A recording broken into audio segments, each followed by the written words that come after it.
Hello friends, कैसे हो आप लोग। इससे पहले की वीडियो में मैंने आप लोगों के लिए सीटेड मैराथन के क्लास के लिए जो है सो 3 to 5 ईवीएस का समरी बनाई हुई थी। उसमें से एक भाग मैंने आप लोगों के लिए अपलोड कर दिया था। उसका बाकी का भाग ये है जो कि चैप्टर क्लास 5 का है, ईवीएस समरी। इससे आगे आप जो है सो चैप्टर 1 से आज मैं आपको कराऊंगी और कोशिश करूंगी कि 5 का ईवीएस आज आपका कंप्लीट। तो पार्ट 1 में है कि कैसे पहचाना चींटी ने अपने दोस्तों को। इसमें यह है कि चींटियाँ एक लाइन में ही क्यों चलती है। तो जब चींटी आगे चलती है तो वह एक प्रकार की गंध छोड़ती है जिससे बाकी चींटी जो है सो रास्ते का पता लगा लेती है। यानी कि चींटी जब आगे चलती है तो वो एक विशेष प्रकार की गंध छोड़ती है जिससे पीछे वाली चींटियों को आने वाली चींटियों को पता चल जाते हैं कि इसी रास्ते से बाकी के चींटी आगे बढ़े हैं। नेक्स्ट क्वेश्चन है कि रेशम का कीड़ा जो है सो कई किलोमीटर से अपने मादा को पहचान लेता है। कैसे पहचानते हैं, तो ये उनके गंध से पहचान लेते हैं। फिर है कि मच्छर मनुष्य को गंध से अथवा या तलवे की गंध से और शरीर की गर्मी से पहचान लेते हैं। फिर है कि कुत्ते अपने क्षेत्र में किसी अन्य कुत्ते के होने की पहचान उसके मल मूत्र से करते हैं। चिड़िया देखते समय अपना सिर इसलिए घुमाती है क्योंकि चिड़िया की आंखें की पुतली स्थिर रहती है, इसलिए वस्तुओं को देखने के लिए उन्हें पूरी गर्दन घुमानी पड़ती है। फिर है कि चिड़िया एक ही समय पर अलग अलग आँखों से अलग अलग वस्तुओं को देख सकती है क्योंकि उनका आँख स्थिर रहता है। और अपने देखते आप भी देखते होंगे कि चिड़िया बार बार अपने गर्दन को जो है सो झटके से आगे और पीछे करती रहती है क्योंकि उनका जो आँख का वो गोल के जो पुतली है वो स्थिर रहता है, इसलिए उनको बार बार अपना गर्दन इधर उधर मुड़ाना पड़ता है, मूव करना पड़ता है। चिड़िया एक ही समय में अलग अलग आँखों से अलग अलग वस्तुओं को भी देख सकती है। मनुष्य से 4 गुना तेज देखने वाली पंछी है बाज, चील और चमगादड़, जो हम लोगों से 4 गुना ज़्यादा देख। इसके आगे का पॉइंट है कि ज़्यादातर जानवर रंग नहीं पहचानते हैं। दिन में जगने वाले जानवर कुछ रंग देख पाते हैं और रात में जगने वाले जानवर या तो जानवर या पंछी वस्तुओं को केवल काला या सफ़ेद देख पाते हैं, जैसे कि उल्लू। यानी कि दिन में जो पंछी जागते हैं उनमें से कुछ जानवर ऐसे हैं जो कुछ रंग देख पाते हैं, जैसे कि कुत्ता हो गया आपका, ये हल्का ग्रीन कलर देख पाता है और हल्का मिक्स कलर हल्का हल्का देख पाता है। लेकिन जैसे जो पंछी सिर्फ रात को जागते हैं वो सिर्फ काला या सफ़ेद ही देख पाते हैं। सांप सुन नहीं पाते हैं, केवल ज़मीन पर कंपन को महसूस करते हैं।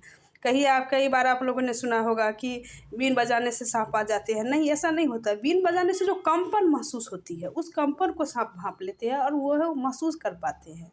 कुछ पंछी और जानवर अलग अलग परिस्थिति में जो है सो अलग अलग आवाज़ निकालते हैं। खुशी के टाइम में खुशी का और गम के समय में गम का, जैसे लंगूर, बाघ, चीता, ये लोग जो है सो अलग समय में अलग अलग प्रकार से अपने खुशी को या भय को व्यक्त करते हैं। फिर है कि अंडमान निकोबार में सुनामी कब आई थी। ये हमारा पार्ट 1 चींटी वाला जो चैप्टर है पार्ट 1 का हमारा क्लास 5 ईवीएस का, इसका ये क्वेश्चन है कि कुछ अंडमान निकोबार में सुनामी कब आई थी। तो ये दिसंबर में 2004 में आई थी। सबसे पहले आदिवासियों को पता चला था कि सुनामी आने वाली है। बहुत सारे आदिवासी पहाड़ जंगल छोड़ दिए थे। उन लोगों को इसलिए पता चला कि आप देखते होंगे कि जब भी कोई सुनामी या किसी प्रकार का भूस्खलन या भूकंप या कुछ भी ऐसा प्राकृतिक आपदा आने वाली होती है तो सबसे पहले जानवरों को ही पता चलता है। गाय जैसे अपने रस्सी तोड़ने लगती है, डॉग जो है सो भूखने लगते हैं, तो वो उनका हरकत कुछ ऐसा होता है जैसे कि आप पानी में देखिएगा, जो भूकंप के टाइम आने के टाइम या किसी भी प्रकार के प्राकृतिक आपदा आने के टाइम मछलियाँ जो है सो बार बार उछलती रहती है। तो आदिवासी या बहुत ही हमारे बुजुर्ग लोग भी ये देख के अनुमान लगा लेते हैं कि कुछ अनहोनी होने वाली है, कुछ प्राकृतिक आपदाएं आने वाली है। तो कुछ आदिवासी ऐसे थे जो पहले ही वहाँ खाली कर दिए थे, जिसके कारण वो लोग बच गए। जानवरों के विपरीत व्यवहार के कारण वो लोग सुरक्षित हो गए थे। अब है कि सोने की समय विधि, उसी चैप्टर से है कि छिपकली कितने घंटे सोती है। तो छिपकली टोटल एक सीजन सोती है, वो 6 महीना जागती है और 6 महीना सोती है।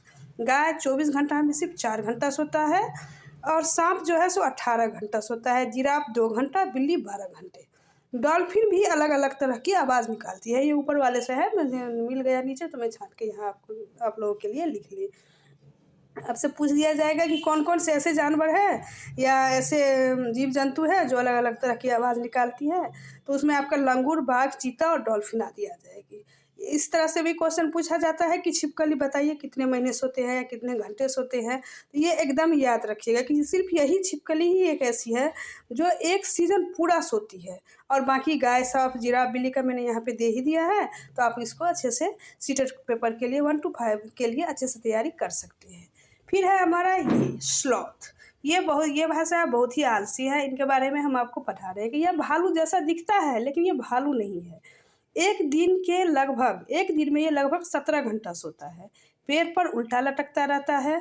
यह उसी पेड़ पर पत्तियां खाता है जिस पेड़ पे ये रहते हैं। एक ही पेड़ पर लगभग 5 साल तक रहता है, जब तक उस पेड़ के सभी पत्ते न खा ले, यानी कि जब तक उस पेड़ का पत्ता खत्म नहीं होता, स्लॉथ दूसरे पेड़ पर नहीं जाते हैं। ये 40 साल तक जीता है और इस प्रकार से ये पूरे जीवन काल में 8 पेड़ों पर रहता है। ये एक सप्ताह में एक ही बार, यानी कि अपने मल मूत्र त्यागने के लिए या शौच के लिए या किसी भी आराम फरमाने के लिए सिर्फ ये एक बार ही पेड़ से उतरते हैं एक सप्ताह में। अब ये देखिए स्लॉथ का जागने का टाइम। तो ये है कि एक आप ऐसे बना दिया है वॉच की तरह। इसमें आप देख लीजिए कि 6 घंटे, 12 घंटे, 24 घंटे, 18 घंटे दिया गया है। इनका सोने का टाइम 17 घंटा है। तो 17 घंटा में आपको कैसे क्या करना है, 2-2 घंटा का एक बॉक्स बना हुआ है, तो उसको आप इसको कई बार आपको स्केच करके दिखाने के लिए बोल देगा, तो आप इस तरह से इसको स्केच करके बना सकते हैं। नेक्स्ट है छिपकली का। मैंने जैसा कि मैंने आपको बताया था कि यह 6 महीना सोती है और 6 महीना देखती है। और अगर आपको बोल दिया कि घड़ी के माध्यम से आप बताइए, वैसे अब तो ऑनलाइन पेपर होता नहीं है, OMR शीट में भरना पड़ता है, तो 4 आपको ये दे देगा और बताएगा, पूछेगा कि इसमें से कौन सा घड़ी सही है। तो जिसमें जो है सो 6 भाग डैश क्या रहेगा, उसको आप टिक कर दीजिएगा। यही जो है सैटेड भाग जो है सो सेट कर दीजिएगा। जैसे 6 घंटा सोएगी कोई भी, अब मान लीजिए कि आपको जिराफ के बारे में पूछ रहा है, तो जिराफ वाला भाग 2 घंटा का एक बॉक्स सिर्फ सेट कर दीजिएगा। या सेट क्या रहेगा तो आप OMR शीट में, या आप तो ऑनलाइन पेपर होते हैं तो वो वाला आप टिक कर दीजिए।